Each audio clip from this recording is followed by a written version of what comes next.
बिहार चुनाव 2025।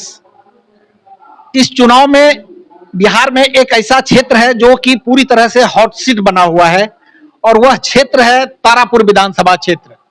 तारापुर विधानसभा क्षेत्र का हॉट सीट होने का एक प्रमुख कारण है कि इस क्षेत्र से एनडीए के जो उम्मीदवार हैं सम्राट चौधरी जी, वो बिहार के डिप्टी सीएम भी हैं और इसके साथ ही एनडीए के उम्मीदवार हैं, उनके लिए राष्ट्रीय स्तर के नेता कैंप कर रहे हैं। राष्ट्रीय स्तर के नेताओं का यहाँ जनसभाएं हो रही है। कार्यकर्ता नेता सभी क्षेत्र में पूरी तरह से छाए हुए हैं।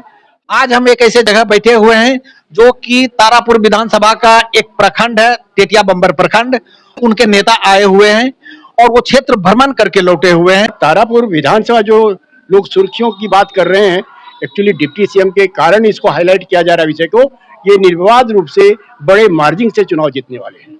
नहीं, सवाल ये है कि एक डिप्टी सीएम जो पूरे प्रदेश के हैं और एक प्रत्याशी जो तारापुर के हैं, तो विकास का मायने जो होना चाहिए एक डिप्टी सीएम के नजरिया से देख रहे हैं या केवल प्रत्याशी के नजरिया से? नहीं, डिप्टी सीएम का भी तो प्रभाव कुछ है, वो तो दिख रहा है उसके अनुसार भी। ऐसा नहीं है कि डिप्टी सीएम है तो कुछ ज्यादा विकास तो दिख ही रहा है।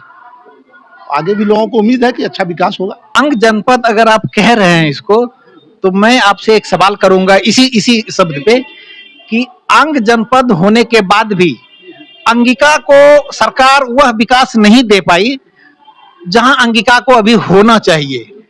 जी, इस विषय में आपका क्या कहना है? बिल्कुल हम आपसे सहमत हैं और हमने अंगिका के विकास के लिए इसको 7वां सूची में डालने के लिए हम लोगों ने सम्राट जी को पहले ही इस समय में हम लोगों ने एक एप्लीकेशन दिया हुआ है, जिसका आंदोलन भी हम लोग कर रहे हैं और हमको पूरा आश्वासन मिला है कि इनके बाद जो है इनका जो कार्यकाल होगा उसमें अंगिका को वो सम्मान मिलेगा जो और भाषा को मिली है। हर घर को नौकरी, ये काफी प्रचलित हो रहा है, लोगों में जा रहा है। इस बात को लेकर के आप क्या कहेंगे बीजेपी की तरफ से या एनडीए की तरफ से? विपक्ष को भी मुस्तैदी से लड़ना उनका धर्म है और समाज भी विपक्ष को देखने का प्रयास करे, लेकिन सवाल है कि हम चुनाव के समय अगर लुभावना शब्द सिर्फ बोलेंगे तो उससे कुछ मिलता नहीं है, क्योंकि उनके पीछे के काल को लोगों ने देखा है। इसलिए इतने लुभावने लोग आने वाले नहीं है। एनडीए की सरकार बनती है, प्रधानमंत्री जो बातें कर रहे हैं, तो फिर कितना समय लगेगा बिहार को एक सूरत जैसा, गुजरात जैसा बनने में? हमें नहीं लगता कि बहुत ज्यादा समय लगेगा। हम बराबर यहाँ आना जाना करते हैं क्योंकि हमारा गांव है, हमारा बिहार, यहाँ पैदा हुए हैं। भले हम गुजरात में रहते हैं लेकिन आना घर